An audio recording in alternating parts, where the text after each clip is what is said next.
Okay, thank you, Koko, for that terrific presentation. What wonderful work. I'm sure people have plenty of questions that they'd like to ask, discuss. If you do come up to the mics. There are two of them on each, one on each aisle. So come up to the mics and we'll get your questions. And while you're collecting your thoughts, maybe I'll ask the first. So you described how you were keen to get the groups to be quite diverse and representative, I suppose. In Singapore, we often think about ethnic differences and all of that. Did you discern differences in expenditures or housing budgets, household budgets amongst the different ethnic groups? Is that something that's worth looking into? I can imagine there are advantages of doing that, but also several shortcomings in taking that sort of approach. So what was your thinking about ethnic differences? It was really important to our study to be able to take account of diversity. So as you could see, it was embedded in the definition. So something we were very conscious of from the beginning. And over the course of the focus groups, the differences were most noticeable in three areas. One was clothing. Right, especially festive clothing. There was although in clothing the differences were bigger between genders than across ethnic groups, but there were differences in festive clothing. The second area was, of course, food. Right, so the way so I'll talk about it. So food was the second area. So the need for halal food, for example, and then people just having preferences for different types of food. And the third area was social participation. Like I mentioned, different kinds of weddings and religious and cultural practices. In general, the approach taken in this study, in this sort of study, is that the budget must allow people to be able to live in any of those people in any of those cultural groups to engage in their practices. So the budget must allow that. What does that mean? It means that we often will take the highest of the several. So for hawker food, for example, we learned, and as was told to us during the course of the discussions, that if you buy the economical rice from the Chinese stall, it's quite a lot cheaper than if you buy it from the Muslim stall. Right? So how then do we price it? We price it at the Nasi Padang stall, right? So that people can have a choice. And likewise. So for social events, social participation and so on, we discussed it based on budgets. So like I described earlier, people said, if we set an amount, then it's up to people to manage their users of that budget. So it was something that came up repeatedly. But you see, you can probably tell from the fact that I can mention these three areas was that what we realized was that in the vast majority of areas, there wasn't a lot of variation, right, in the budget. Yeah. Okay. Can I add? Please do. Yeah. Can people hear me in the back? Yeah. I would add to that I mean, we paid attention at the pricing stage, but that actually it was participants who were very sensitive to this. It was participants themselves who brought up this idea that people must have choices, and that one aspect of having choice in Singapore is the fact that we are a diverse society. And so in their own discussions, they paid attention to making sure that everyone would be able to get their needs met. Thank you. Okay, so come up to the mics, please. There's only 15 minutes left, so come up quickly to the mics and ask as many questions. Yeah. So please say who you are if you don't mind, and then keep your questions short and tell us if it's for anyone in particular. Okay, I'm Vinod Pandey. I'm a Master's in Public Administration student here at LKY School of Public Policy. Thanks for this interesting presentation, and I really like the way the pricing and everything has come out. I have just only one query. When you talk about how much budget is enough, it's generally focused that the government would support or through the public transfers it would come. I just want to know that in this study, do you also analyze that out of this 1,300 Singapore dollar, 1,300 plus Singapore dollar, how much the family members could support to meet the requirements? Because if the family members are not going to support, and everything is going from the public transfer, from the government support, it will create a situation where the old age people, elderly people will live alone and create a situation of loneliness. So how much family members or the family support is the analysis and is the part of this study? Thanks for that question. The main difficulty here was the lack of data. There is Very little data at all available on the amounts of financial assistance that children provide. We do know that they are the most likely source of income, right? So most prevalent. So which means the highest proportion of the elderly population will receive income from their children as opposed to other sources. So we know that much. We weren't able to analyze how much and show you in that chart because we don't have the data. And the primary focus of this study is not to establish that. So we didn't go and do research on that. So whatever you saw on this chart was publicly available data. But it's important though to say this, which is that regardless of what we feel is desirable, for example, that family support is desirable, we have to be very mindful of what is feasible, right? So even if it's from a social angle, a good thing for children to be providing for their parents, if there aren't enough children around, then it won't happen, right? And that's where the demographic data is pointing to. There's no doubt about that. And also, something I mentioned earlier during the presentation, that although we weren't primarily focused on means, the participants said repeatedly that having to depend on someone makes them feel like a burden, right? It was not spoken of as a good thing, right? So maybe many of us think that it's a good thing, but they don't necessarily think that. They want to stay in touch with family, but they don't want to have to depend on them for pocket money. Yeah. So one of the things that Kok Ho mentioned toward the end of the presentation is also that we intend to look into what household needs are for people with younger children, right? And this is actually quite relevant to thinking about how older people are supported too, because given that there are a lot of needs of younger children, including educational needs and things like that, what income is spent on supporting older people also means probably, resources that are otherwise, go into other household needs, right? So if we think about inequality and the issue of inequality and how household incomes are different, the proportion of money that people spend on supporting older persons or going into children are going to vary quite a lot depending on where on the household income kind of spectrum they're on, right? So the heavy reliance on families and children in terms of supporting OH income has consequences for how much younger families are spending on their children, and therefore possibly consequences on things like social mobility. Did you want to jump in? Feel free to if you like. If not, let's get the second question. Hi, can you hear me? Yes, but only when you tiptoe. Yeah, hello. Okay, much Yuan from better. Straits Times here. So towards the end, right, there were a lot of policy considerations that the report had raised as well, right? So the lack of CPF, right, is not enough to meet this minimum sum that you have identified, or you cannot rely on family income, and also public transfers are not enough, right? So what are some of the further steps that you think need to be taken from, all sectors of society as well? We know, so again, like I mentioned, this study did not primarily focus on income sources. There are such studies out there. We draw from them, and we wanted to explore how to use the benchmark that we derive, right, which is based on people's needs. But it gives us some ideas about what ought to happen and what ought not to happen. We know that going down the road of promoting a family as a primary source of income for older people will not work for very long, right? So that is clear. So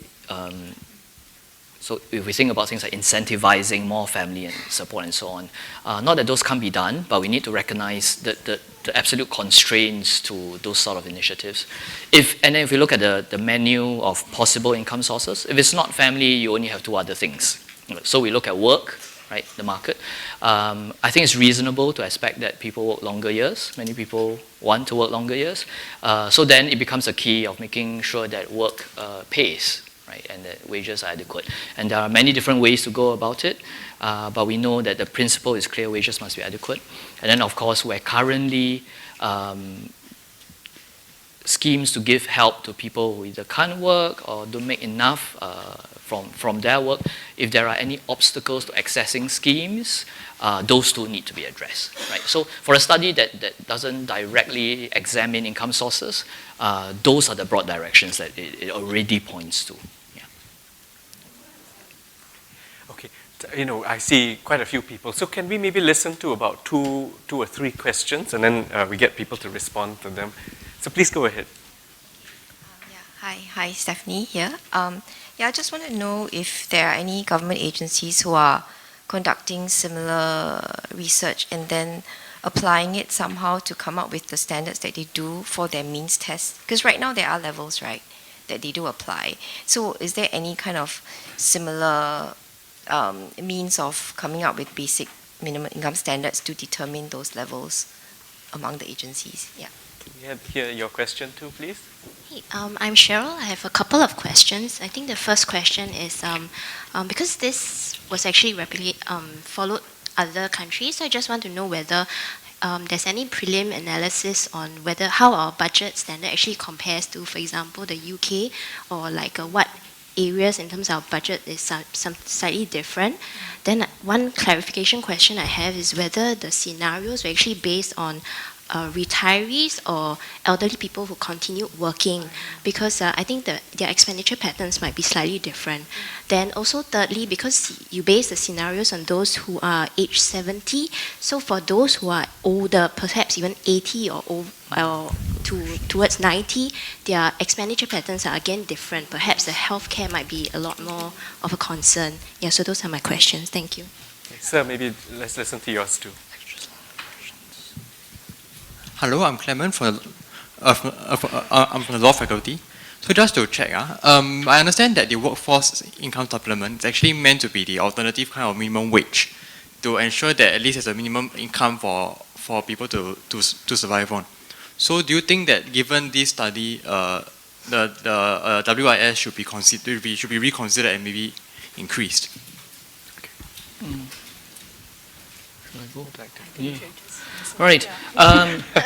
So means tests. To our knowledge, there isn't similar research being done by anyone in Singapore, not just government, on household budgets. There must be other processes by which those means test thresholds are derived. They're not disclosed, so we don't know. But we do hope that research, and the whole point of research like this is to make available another set of data for precisely policymakers who want benchmarks, right, for either designing means tests or deciding how much to give people. So you can either use it to decide who gets something. If they fall below, they get something. So eligibility. You can use it to decide generosity. If they fall below, you give them the amount that will lift them up to this level. You can use them in various sorts of means. Other countries have been using these benchmarks in exactly those ways. So we certainly hope that it will be used in those ways. We'll welcome that. Differences with other countries. This has been very interesting for us because, I mean, those lists are just very fascinating, right? So if you compare it to the UK list, which is the one we are most familiar with, what can we say? Our food list is a lot more interesting, a lot more interesting. But there are certain kind of cultural artifacts that will kind of make their way into the list, which to us are quite interesting. Alcohol was not contentious in the UK. It went straight in, right? It was just how much and what glasses to drink them from. So people discussed whether it was respectable to drink wine from a pint glass, for example. But nobody questioned the wine, right? So there are those things. On a slightly more serious note, we also noticed, of course, the policy context makes a difference. They didn't talk at all about healthcare. Yes. And that's because the NHS, the National Healthcare Service, takes care of it, whereas our older people were very preoccupied with healthcare costs. It's very expensive, it's very expensive. Can I also add to that? Yeah, please. The people in Singapore, the older people in Singapore were mostly talking about fear of falling a lot. And we didn't hear that in the UK budget, nor the Japan budget. And our people said a lot about being old, and oldness was not reflected in the UK budget, nor the Japan budget, even though they were of similar age groups. And other things included in Japan, for example, that I found to be interesting was a fax machine. So apparently older people in Japan still prefer to have a fax machine in their homes, and women had a lot of pouches for some reason. A lot of Pouches. pouches. Yeah, and there were also a lot of things to do with proofing the house for earthquakes in Japan that, of course, we don't see in UK and in Singapore. So these were some of the interesting differences. Yeah. And of course, in Singapore, there's a lot of discussion about not being a burden, like we said, not being a burden to your own family, which we don't hear so much in the UK discussions as well. Yeah. So this links to the question about health conditions. You are right that we assume good health, which means this is a conservative budget. We build into a case study that we say of reasonable health, right? That means the person has no issues with activities of daily living, right? To those of you who were in this area. So no ADL issues at all. So of course, healthy people also fall sick. So the healthcare budget is for preventive healthcare, screening, vaccinations, and occasional visits to the GPs because healthy people fall sick as well, but no chronic conditions. This we know is not realistic for a non-negligible proportion of the elderly population, right? The doctor advised us of the same, our participants did as well, right? If you just look at how the massive kind of preventive health campaigns have been running in Singapore in the last few years, there is widespread awareness of this. So where does this study stand then? This is a baseline study. The way it's done in the UK is to take a basic budget and to build on health conditions, because with each additional health condition, the budget will vary, and it's not the same for all conditions, and it will only always go up, never down, right? So the way they've gone about it is first they do the basic budget, and then they look at people with physical limitations, with various chronic conditions, and look at how much that adds to the budget. That certainly is one area that we hope to be able to look at in future. You mentioned retirees and work. In our budget, when we spoke to the participants, we told them this is a budget that must allow people to choose to work if they want to. That's why transport is built into it, and that's why they have some nice clothes that they can wear to work if need be. This is an interesting area because the experience in the UK has been that if you say develop a working budget, then people will ask what occupation. And then if you give an example, in the UK they say builder, right? So somebody who works at in construction, let's say imagine a builder. Then what you get is a builder's budget. You get boots and safety overalls and so on. It gets very, very specific, right? So there are some challenges to producing a budget that is specific enough to particular occupations, and yet it's general enough to be. The whole point of this is to derive budgets that work for everybody. So we have dealt with it by telling people, think about a budget that allows people the choice of work if they want to. Finally, the question about minimum wage. Of course, we don't talk about it that way, but the WIS plus the PWM is probably a minimum wage, not just the WIS, it's both of them, right? We know already that there is talk and there are plans to expand them, so there's a positive direction. In general, I think mechanisms to improve wage levels, to secure adequate wages for older people will be very welcome.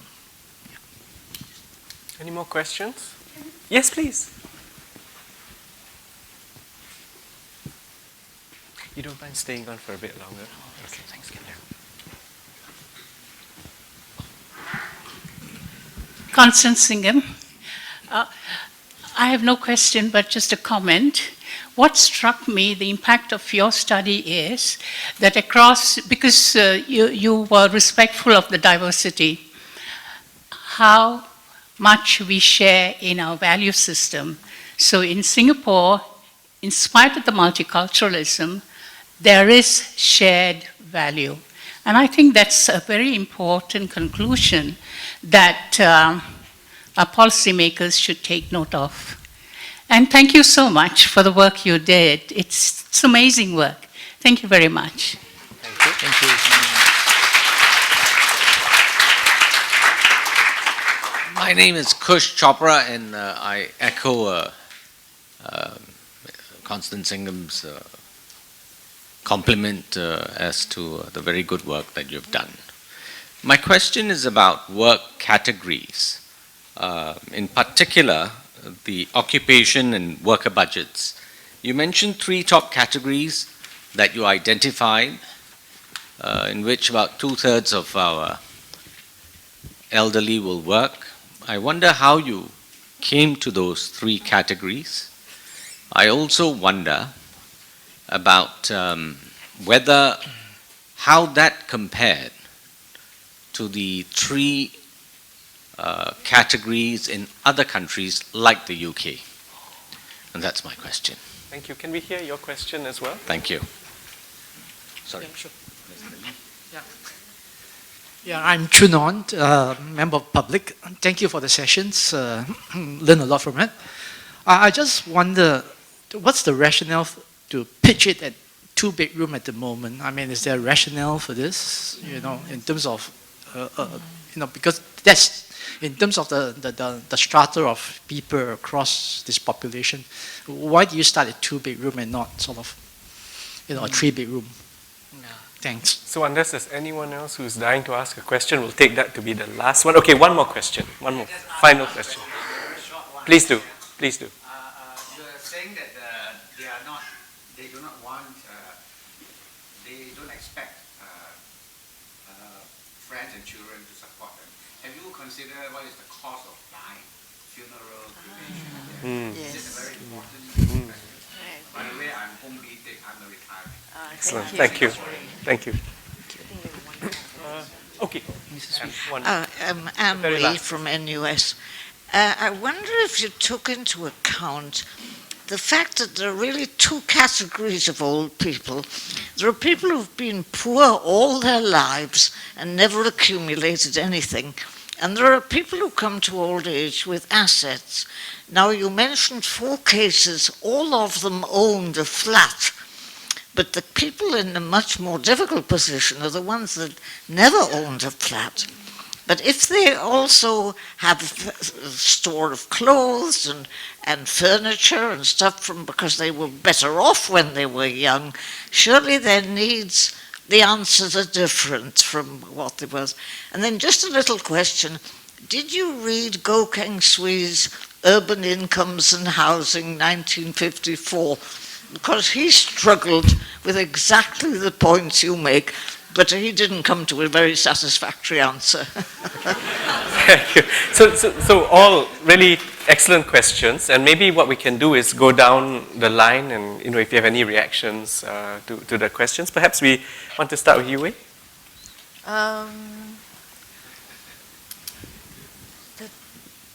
The discussion groups, we did ask them about funerals, yeah. And again, you're perfectly right that they did talk at length about making sure that they make enough preparation so that the funeral costs do not get passed down to their children, yeah. And I think we did put in the budget for a funeral. Oh no, we didn't. But we did the pricing. And yeah, we did the we pricing. just decided not to include it. Yeah. It's a difficult one because strictly speaking, it often is not the cost that the person puts because he's not around anymore. So we did deliberate it, and then in the end we decided not to. But we did price it, and this is one of those areas where again across cultural groups the budget is very different. Yeah. Right. Yeah. But one of the main reasons is because it's not the person that has to pay, so we left it out. Right. In general, the budget doesn't do any future proofing in some ways. It doesn't take into account savings or that people might need for future needs. Yeah, but it's a good point. And I think actually when we brought it up in discussion groups, they did say actually that's important to save for. Yeah. Art, do you want to respond?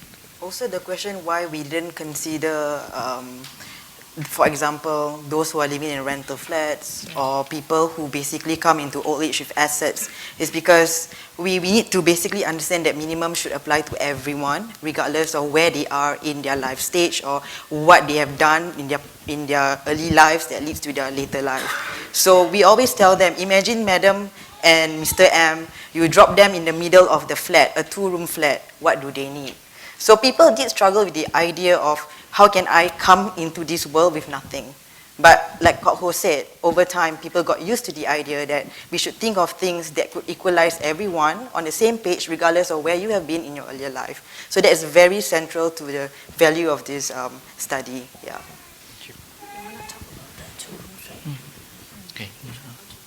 Okay. The 2-room flat. Yeah, we also thought about that at length. It was something we thought about, debated, decided, and then we showed to the groups, right? And then they agreed. So nobody had issues with it. Our main rationale, we considered a number of factors. We considered essentially the local context. We thought about, first of all, how if it's a basic standard of living, it did not seem reasonable to assume a larger flat, 3-room or 4-room flat, and therefore have 2 spare bedrooms, because that would also affect the cost of other things, furnishings, fittings, and so on. So since this was a basic, 2 rooms seemed reasonable. That was the space you needed. We also took into account a few factors. One is the availability of these flats. We know that the 2-room flexi scheme is an expanding scheme, so we know it will be increasingly available. It's accessible in the sense that both singles and married people 55 and above can apply for it, so it's accessible. We thought about whether it provided security, meaning so that people didn't have to worry. We decided yes, because you buy it at 55, you can decide on the lease between 15 to 45 years, but covering you up to at least 95 years old. And the life expectancy for the current cohort of elderly people is a lot lower than 95. So we felt it means that if somebody moves in at 55, they don't have to worry about running out of lease. We also thought about choice. As it's such an expanding scheme, we looked at the recent launches of BTO 2-room flexi flats. We found that they were everywhere, across mature and non-mature estates, in a range of locations, so we will not be restricting choice by prescribing 2-room flats. So those were some of the considerations. Yeah. Sorry? Oh, work categories. Oh, that's a straightforward one. We took the categories in the MOM's labor force survey. Right? It's a useful categorization because then it allows us to draw on some of the statistics about participation numbers and as well as wages. Did you compare that to the UK? We haven't done that analysis. Yeah. Sorry. Okay. Do you mind just one final question? Yeah. Would that be okay? Okay. Yeah. Just one very last. Short. It looks like the problem is fairly manageable or fairly managed in Singapore, and it's mostly undertaken by members of the family taking care of them. But there are also social organizations and government providing help as well. And you are saying that much of the burden will increasingly be taken care of by non-family members, by social organizations going forward. That's the conclusion you seem to give? And currently, how much of the problem is being managed or managed by family members, how much by social organizations, charity, churches, temples and all that, and how much of it by government? Is there any kind of breakdown? There isn't, right? So I mentioned earlier, it would have been very helpful, I think, to know, but there is no available data on the amount of transfers within the family, not from recent years anyway. So that bit of data is short. And because this study doesn't aim to examine those sources of income, we only rely on publicly available sources of income. And so those are the 2 other sources, right, which are work. So not just public sources, but also work, and then public sources. And certainly we can imagine some of the public financing being channeled through NGOs, right, which is currently the practice anyway. Yeah, that's why we were focusing on those 2 areas. Okay. So thank you so much for doing this wonderful work. Congratulations.